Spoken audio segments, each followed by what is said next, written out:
This weekend, E60, ESPN, coming out with their new documentary on the 2023 Nebraska Cornhusker volleyball team. There is no place like Nebraska. We have a special guest today. We have the director of the documentary, Jen Karson Strauss. ESPN E60. E60. Jen, good morning. Good morning, guys. Thanks for having me. Jen, I just got to say this right away. Okay. Going to say this right away. You were one heck of a soccer player. I don't know about that, but thank you for saying that. We looked at your LinkedIn. We did some research. You won like awards, so you're kind of a big deal. Well, I appreciate you guys. You guys are the big deal. That's why I'm here to talk to you. So, Jen, first off, I ask a question. Whose idea is this to cut? Do they come to you and say, hey, we're going to do a documentary on Nebraska volleyball? Or is this something you thought of, or how does that work? Part of our job in being producers, directors at ESPN, especially for E60, which is a documentary style show, is to pitch ideas. And a lot of the times, you pitch 15 ideas and maybe one gets through. The bar has just been raised so much for the kind of stories that we're investing an hour in, sometimes even more.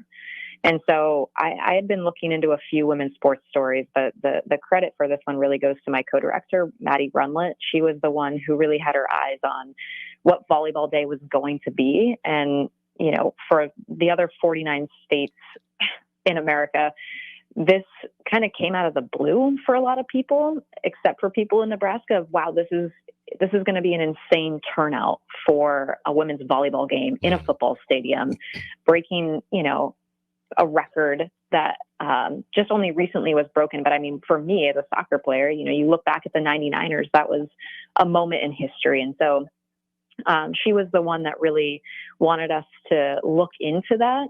And then that was where the seed was planted, essentially. And obviously the story is much more than that. It really actually isn't even about Volleyball Day, but that's where the initial interest came in. Jen, being an athlete yourself, you played at the collegiate level there at Pepperdine. Beautiful, beautiful place. I spoke at Pepperdine years ago there in Malibu. Just a beautiful campus. In fact, I'm going to tell you right now, Jen, I would have not have graduated from Pepperdine because I would have been at the beach. I'm just going to be honest with you. I would have made it. But you being an athlete in collegiate sports and women's sports, what were you just blown away along with your colleagues when you seen 90,000 people at a volleyball game in a football stadium? Absolutely. I mean, not only that, but even just being on campus with the team during the off season, seeing the facilities, being with them when they go to, training table, which is where they eat and they have their meals. I mean, I was telling the women on the team, I'm like, they are treated like professional athletes. This is a professional athlete standard of the way that they're looked at, the celebrity. I mean, going out with them in public. I went to dinner with Harper Murray a week ago, and people stopped eating their meals in Lincoln to turn around to see that she was there in the flesh. And so it was just so interesting. I mean, Pepperdine obviously is a totally different vibe, and legitimate celebrities walk around there and people just kind of mind their own business. But I think to be around a program that really is treated like, professional athletes, I think was just kind of, I didn't believe it till I was there and actually saw it. So then, how much time did you have to spend in Lincoln then? Or, are you like now a Lincoln resident emeritus? GBR. I just walk around saying GBR all the time. We were there quite a bit. And for the times that we weren't there, credit to Husker Vision and the university for collaborating with us on making the documentary, because for the moments that we couldn't be there, they were incredible partners really to help us in capturing footage and being there, like boots on the ground. But we spent a lot of time there. And I think you need to, right, in order to develop those relationships with players and with Coach Cook and with the staff. You don't earn trust and get the moments that you need by just doing everything in a weekend, right? Yeah. Geiger. Jen, how you doing? It's Amon. I'm talking to you here. So how did you go about researching the history and the culture of being in of Nebraska for this project? And were there any surprising discoveries during the process? We really dove into the archives. There's obviously been a number of features, long-form features, a couple of other documentaries that have been done, not only on the program, but Nebraska and the football program. And I think that was really important for us, that even though the documentary itself is only an hour, there's a lot of information that we gathered in order to help inform us about the things that we needed to know. We needed to know that we needed to know how we got to 90,000 plus people on August 30th. That doesn't happen just because, just overnight. And so it was important for us to understand the history, to understand why do people care so much about Nebraska athletics. And we knew that there was the angle of, there were no professional sports teams. And so Nebraska is the University of Nebraska is sort of looked at as that professional sports team. But there was a lot more there of how, Terry Pettit was able to bring people in and the kind of culture, that they wanted to establish there, which is about, I think we learned much more than just wins and losses. Jim, we got another question from Sarah. Sarah's one of our producers here, but she's also a student at the University of Nebraska, and she calls some games as well for soccer, and this is her major. But Sarah's here. She's going to start her senior year on Monday, and she is a huge volleyball enthusiast. Gigantic. Sarah, go ahead with the question. Yeah. Hi, Jen. My name is Sarah Pearson. Like they just mentioned, I'm a student here at UNL. Avid Nebraska volleyball fan. I'm a season ticket holder. I'm always in the front row of the student section for every game. And my question for you is, I'm trying to think how I'm going to word this here.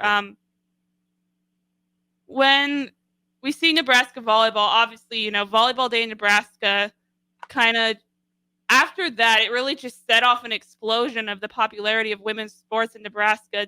Do you think that Nebraska has kind of set the standard for women's sports across the country?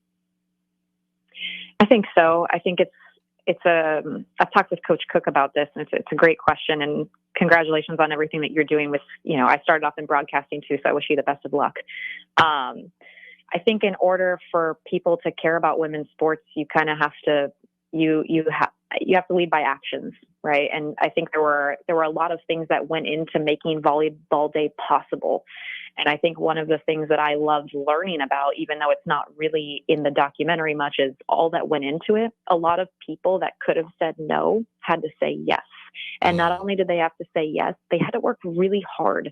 All of the people behind the scenes making it happen. And, it was something that I think they could have said, this is a nice idea. Maybe we'll do it another time.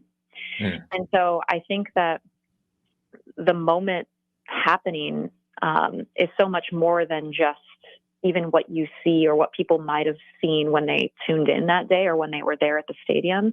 And I think it's a situation where you have to keep going with that momentum.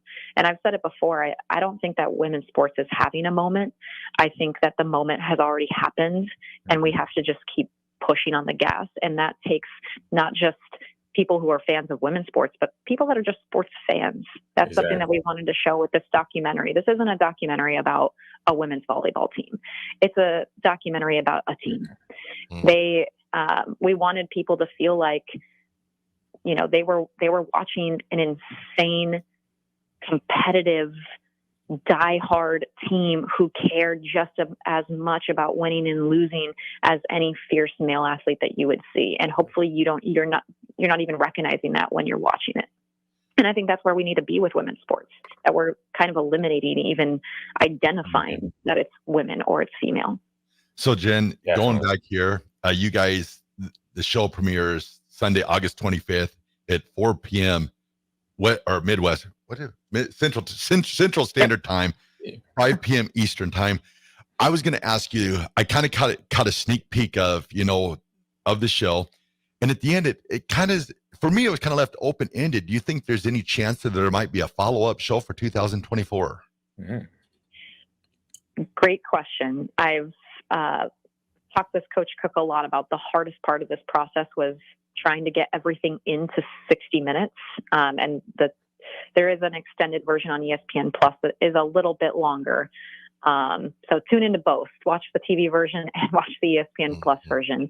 But yeah, I mean, you could absolutely do another season with them. I mean, this year for them is they've got all the bulletin board material that they need. I mean, this is the chip on the shoulder year. This is the redemption plus continue to build off of. I mean, these women, when we started filming to when we finished filming, are completely, they've matured in a lot of different ways. They've been through a lot of things. And so, yeah, I mean, I wish that we had more time. I think every producer director would tell you that because we feel like there's a lot that hit the cutting room floor. But I think that's one of the things that happens though when you have a documentary that's following really a season, even though we go a little bit into the off season, there is no ending. This is not the end to, Nebraska volleyball story. Jen, I got one more question for you. And obviously we're somewhat biased here. Being in Nebraska, in particular, was born and raised here. Raph was as well. Sarah's from right down the road, from Polk, Nebraska. AG, from here, raised in California, but spent his high school years here. So we're obviously biased. Have you seen around the country and all your travels, around the world as far as that goes, have you seen a more rabid fan base than you've seen for Nebraska volleyball? Oof, I don't know. I mean, this is what I've said, and I truly believe it. I think there's a lot of fan bases, college, professional, that care a lot about the team they're supporting. But I don't know that I've ever seen the team reciprocate that relationship. And I think that's what makes this program different, is that it's a two-way street. John Cook and the staff at Nebraska and the players who stay and sign every single autograph for 3 hours after a game, and they smile for every single picture. And, Coach Cook tries to get to know these fans on a real personal level. He invites fans in for open practices to try to teach club volleyball coaches in the area how he coaches so that they can be better. I mean, that's the difference, right? I can be a diehard fan of, I've got my professional teams that I love and I'm a huge fan of, but they don't know who I am. They don't care about Jen Karson. So I think that was the thing that I noticed that was different. And I think that's why the fans invest so much, is because they're getting that individual love and care back from the program. Yeah. I got one more question on this, Amon again, Jen. So what were some particular moments or interviews that you could maybe do, give us some nuggets that were especially memorable to you or very impactful to yourself? Oh, that's a good one. I feel like the rawness of each of the women and Coach Cook was just, it really left me feeling like I'm going to be fans of them for my entire life. I got so close to them personally. I know our co-director, Maddie Runlet, felt the same with being with them in the field. I think a moment for me that really stands out, other than getting really close with Harper Murray and her opening up in a way that she had never really opened up before. I felt like there was a real connection that we had between us that, just was special. And I commend her for how open she was. She didn't have to be. And I look forward to people learning more about her story this weekend when it does come out. I think one moment, though, if I had to pinpoint a moment, was with Coach Cook when we did talk to him in the off season. And I had asked him about why he was sitting down with me again, because it was our second interview with him, about some stuff that he hadn't talked about publicly before. And he just said, because I trust you. And that was a moment for me that I wasn't expecting him to say that. And I wasn't that wasn't the answer I was looking for. And so when he said that, it kind of like actually physically took me back in my chair, because that meant a lot. And I think hopefully that comes through when people see it in the documentary, is that these people trusted us with their stories, and that means the world to us. Yeah, it totally does. I mean, that's the one thing that about watching that documentary was, it was just like, I couldn't believe just how candid the coaches and the players were with you, and that just showed me just how much trust they had in you to give that story. And you did an exceptional job. I've been telling everybody, watch this. It's going to be great. So. And Jen, Raph is going to ask you one more question, but I got something to just kind of share with you. Another documentary you should be thinking about. I don't know if you've Amon Green, who just asked you that question. Amon Green was one of the best running backs ever played football in Nebraska. Had a long 10-year career. 11 years, AG? 12 years. Played 12 years in the NFL. So Jen, when you get done, just go to YouTube and type in Amon Green, and you'll see a physical specimen because he has 2 8th graders in his arms for biceps. Go ahead, Raph. Yes. Love it. Thanks, AD. Appreciate you on that one. Documentary on AG's arms. You should. Go ahead, Raph. Oh goodness. Sorry, Jen. But all right. Yeah. Our final question before you let go, and I'm sure you got a busy day today. So, documentary, close to an hour, 50 minutes. Yeah, 50 minutes for about 50 minutes for the television airing, and then it'll be about 60 minutes for the ESPN Plus. So how many hours of footage do you think you probably had to take for that hour? Oh, I don't know if this will resonate with anybody, but we had like probably close to 40 terabytes of footage. Oh, I get that. Oh, yeah. I play video games. I definitely understand that. That's a lot. Yeah, I can relate to that too. When I'm out, at shooting different Nebraska sporting events, having to condense the entire game just to like 30 seconds. It's pretty tough to do. Yeah. How do you decide what to leave in and what to leave out? You have to be super disciplined to what the story is that you're telling. And I think that was something that from the beginning we knew what this story was going to be. Obviously, there are some things that you can't totally plan for that happen, and you have to use your journalistic integrity to like tell those stories too. But if anything doesn't fit the story that we set out to tell, then it has to go. So like there's great stuff on Lexi Rodriguez and her story of coming to Nebraska, but we were like, this doesn't fit the story. It's got to go. Merritt has there's a lot more on Merritt that we would have loved to use. We sat down with Josiah Alec for an hour, and he was incredibly emotional in a way that he wasn't even expecting. And we had to completely cut him out because we couldn't, there were a number of things that if it wasn't